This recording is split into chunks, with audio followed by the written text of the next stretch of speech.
پھر یہ اچھی طرح وضو کرنے کے باوجود بھی رکوع کی حالت میں پیشاب کے قطرے نکل جاتے ہیں، بہرحال نیچے اپنے کوئی نہ کوئی پمپر وغیرہ استعمال کریں اور ہر نماز کے لیے نیا وضو کریں۔ بچوں کے رشتے کے بارے میں پریشان ہیں، مثلا آج کل ہر مسلمان اور خاص طور پہ اچھے لوگ جو ہیں وہ پریشان ہیں، جو صالح لوگ ہیں، دین والے لوگ ہیں، جن کی بچیاں دین دار ہیں، پردے دار ہیں، شریعت والے، وہ پریشان ہیں۔ جو فیشنیبل ہیں، ماڈرن ہیں، ماشاءاللہ کلب میں جاتی ہیں، ان کے لیے تو رشتوں کی بھرمار ہے، وہ تو خود چوائس کرتی رہتی ہیں کہ کون سا رشتہ قبول کروں۔ تو بہرحال آپ ایسا کریں کہ گھر والے بھی، بچیاں بھی، ماں باپ بھی سورۃ الرحمن روزانہ اول آخر درود شریف 3 دفعہ پڑھ کے دعا کریں۔ ایک ہندو کے ساتھ تعلق ہے، اس نے کہا تھا کہ مدینہ پاک کی کھجور اور زمزم لے کے آنا، بالکل لے جاؤ۔ حضور کے زمانے میں کافر زمزم نہیں پیتے تھے، مدینہ پاک کے جتنے منافق تھے وہ سارے وہاں کھجوریں نہیں کھاتے تھے، وہاں یہودیوں کے بڑے بڑے باغ تو سارے یہودیوں کے تھے، بنی قریظہ اور وہ سارے کھجوریں نہیں کھاتے تھے۔ لے جائے اور نیت یہ کریں کہ اللہ اس کو اسلام نصیب کرے۔ میں جب پاکستان میں تھی تو رو رو کے دعائیں مانگتی تھی، اب مکے میں آ کے رونا نہیں آتا۔ بہرحال استغفار بھی کرو، درود شریف بھی پڑھو، بعض اوقات اللہ نہ کرے دل پہ کوئی کسی غلطی کی وجہ سے زنگ لگ جاتا ہے۔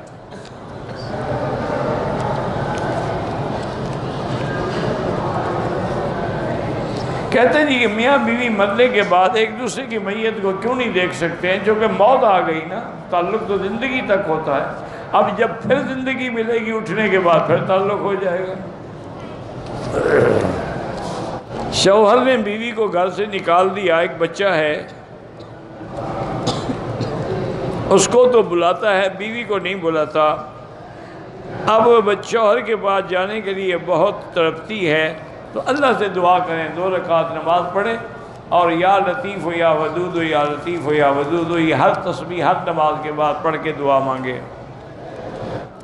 شادی ہو گئی، رخصتی نہیں ہوئی اور طلاق ہو گئی، تو اگر میاں بیوی ملے تھے علیحدہ کمرے میں تو اب تو پوری اس کو مہر دینی پڑے گی۔ اگر میاں بیوی 1 منٹ کے لیے بھی علیحدہ نہیں ملے ہیں تو پھر آدھی مہر دینی ہوگی۔ جو تقریر کرنے والے اور نعت خواں پیسے لیتے ہیں وہ شرط نہ کریں، مانگے نہیں، اگر کوئی خوشی سے دے تو لے سکتے ہیں۔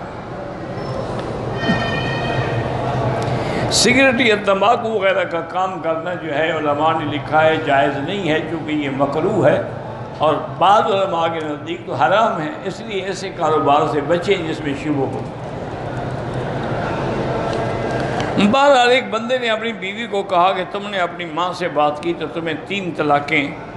اس بندے کا ارادہ تھا کہ موبائل پر بات کرے، مگر اب اس کی ماں اپنی بیٹی گھر آئے جب کیا طلاق ہو؟ حنفی مسلک میں طلاق ہو جائے گی، کیونکہ تم نے معلق کر دی ہے طلاق ماں سے بات کرنے سے، بات کرے گی تو واقع ہو جائے گی۔ ایسی باتیں اور ایسی حرکتیں کیوں کرتے ہو؟ وہ اپنی ماں سے بھی بات نہ کریں، کیوں؟ بس انا للہ و انا الیہ۔ موت کی دعا کرنا منع ہے، ناجائز ہے۔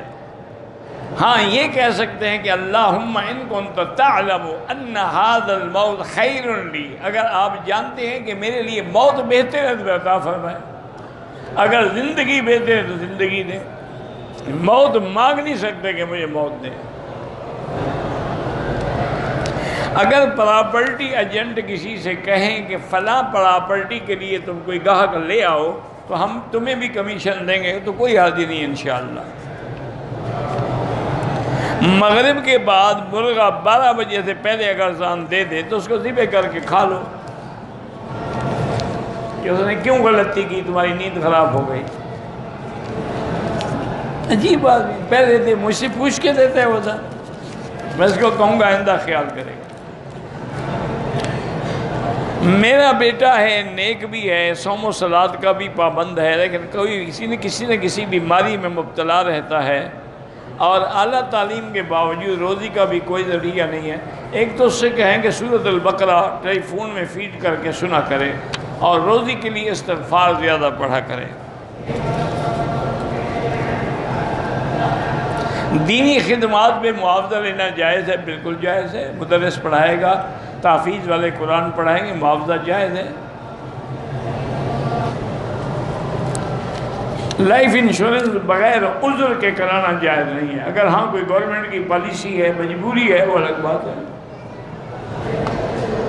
ایک آدمی نے اپنی ساس سے اور سالی کے ساتھ زنا کیا، بہرحال توبہ کرے، اللہ معاف کرے، اللہ تبارک و تعالی گناہوں سے بچائے، لیکن اس کی بیوی بھی اس پہ ہمیشہ کے لیے حرام ہو گئی جب ساس سے زنا کر لیا۔ میرے گھر میں ایسے علامات ہیں کہ شاید جادو کا اثر ہو، تو سارے گھر والے سورۃ بقرہ پڑھیں اور پانی پہ دم کریں، پانی پئیں بھی اور سارے گھر میں وہ پانی ڈالیں بھی۔ ہاں، اگر کسی آدمی نے گناہوں سے توبہ کر لی ہے تو اس کو اس گناہ کا تانا نہ دیا جائے۔ اگر دو گے تو گویا کہ تم شیطان کی مدد کرو گے، اس کے اکسا رہے ہو گناہ پر۔ بالوں پہ جل لگانا سنت ہے، کوئی سنت نہیں ہے، بلکہ پتہ ہی نہیں کہ اس جل میں کہیں خنزیر کی چربی ہی نہ ہو۔ بیعت کرنا جائز ہے، کیونکہ بیعت علی الاسلام بھی ہے، بیعت علی الجہاد بھی ہے، بیعت علی السمع والطاعہ بھی ہے۔ ہندو ڈاکٹر سے مسلمان بچوں کا ختنہ کرانا جائز ہے، بالکل جائز ہے۔ حاملہ عورت ہے، اس کی ولادت کا وقت ہو تو کسی شیعہ لیڈی ڈاکٹر سے ولادت کرا سے بالکل کرا سکتی ہے۔ اب تو دنیا میں ہندو بھی ہوتی ہیں، سکھ بھی ہوتی ہیں، یہودی ڈاکٹر بھی ہوتی ہے، تو کوئی ایسا مسئلہ نہیں۔ بہرحال عورت کو ایسا بیان نہیں کرنا چاہیے جو مرد سنیں، عورت عورتوں میں بیٹھ کے بیان کرے، اور آواز بھی اتنی ہو جو عورتیں سنیں۔ ہم نے ایک آدمی کو زمین کے کام میں 2.5 لاکھ روپے دیے ہیں، 6 مہینے کے بعد وہ 3 لاکھ دے گا، یہ ناجائز ہے۔ جو نفع ہو نفع لو، جو گھاٹا ہو گھاٹے میں بھی شریک بنو۔ یہ کیا ہے کہ 50,000 فکس ہو گیا۔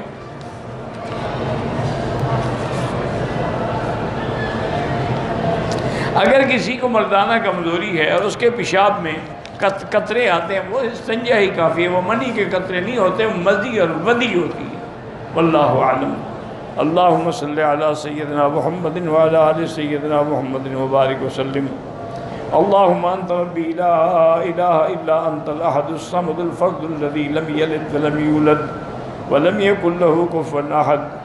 اللہم انت ربی لا الہ الا انت الحنان المنان بدیع السماوات والارض یا ذا الجلال والاکرام یا ذا الجلال والاکرام۔ اللہم یسر امورنا فی کل زمان وفی کل مکان یا حنان یا منان۔ اللہم انک عفو کریم عظیم تحب العفو فاعف عنا۔ اللہم انا نسألک العفو والعافیہ۔ اللہم انا نسألک العفو والعافیہ والمعافاة الدائمة فی الدین والدنیا والآخرہ۔ اللہم انا نسألک العفو والعافیة دوام العافیة تمام العافیة والشکر علی العافیہ۔ اللہم اشفنا واشف مرضانا ومرضى من اوصانا واستوصانا ومرضى المسلمین برحمتک یا ارحم الراحمین۔ اللہم انصر الاسلام والمسلمین۔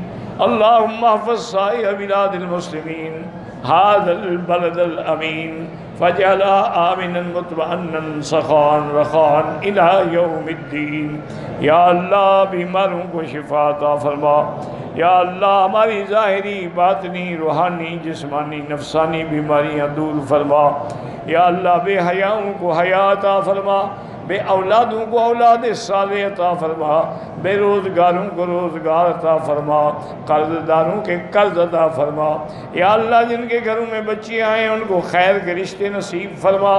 یا ارحم الراحمین، پورے عالم میں جتنی دین کی مساجد ہیں، مدارس ہیں، معاہد ہیں، دین کے ادارے ہیں، ان کی حفاظت فرما، دین کے کام کرنے والوں کی حفاظت فرما۔ یا اللہ علماء کی حفاظت فرما۔ یا اللہ پاکستان کی حفاظت فرما۔ یا اللہ یہود اور ہنود اور قادیانیوں کے فتنوں سے محفوظ فرما۔ یا ارحم الراحمین، یا اکرم الاکرمین، یا اجود الاجودین، یا یا اللہ مسلمان کشمیر میں ہیں، فلسطین میں ہیں، حلب میں ہیں، شام میں ہیں، برما میں ہیں، یا اللہ ہند میں ہیں، عرب میں ہیں، عجم میں ہیں، افغان میں ہیں، یا اللہ ان کی جان مال آبرو عزت کی حفاظت فرما۔ ربنا آتنا فی الدنیا حسنۃ وفی الآخرۃ حسنۃ وقنا عذاب النار۔ وصلی اللہ تعالی علی خیر خلقہ سیدنا محمد وعلی آلہ واصحابہ اجمعین۔ اللہم صلی علی سیدنا